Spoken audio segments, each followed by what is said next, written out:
One of the things I loved so much was you talk about sleep is not wasted time.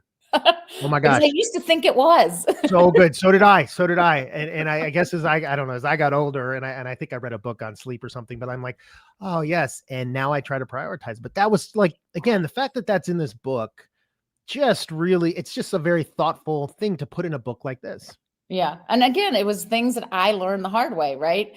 I, for some reason, thought I had to finish my task list every day, and I'd run around at the end of the day and try to do everything and thinking that, it had to be done. And then I was like, wait a minute, tomorrow's another day, right? And prioritizing the getting to bed at a right time and feeling energized and rested. And, it's restorative too, right? So you can only do as much as you can do if you have the energy to do it and the mindset to do it. And Mhm. so that was a big aha moment for me. And I do know, and I recognize this too, is that there are times in your life that you can't prioritize sleep. Like I get that. There are Yeah. people who are working two jobs. When you have young children, it's really difficult. So then it's like, well, how else are you supplementing that? Right? Like here are some other things that you can do and consider in terms of, just making sure that you're mentally able to tackle the day.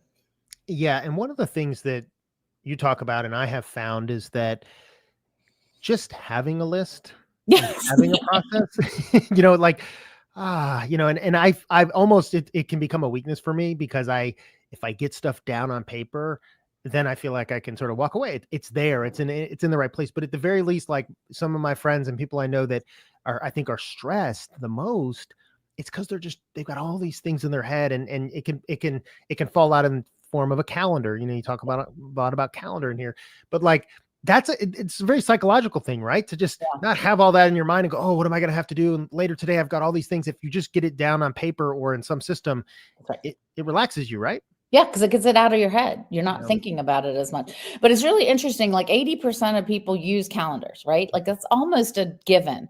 But that's not true for the to-do list, which Yeah. I think is fascinating because I'm like, it's the same thing. You're trying to manage your time. This will help you manage your to-dos, right? And then it's fascinating because I love to hear how people do it and, all sorts of things like scraps of paper everywhere, people writing things, here and there, and, just no real system. Hmm.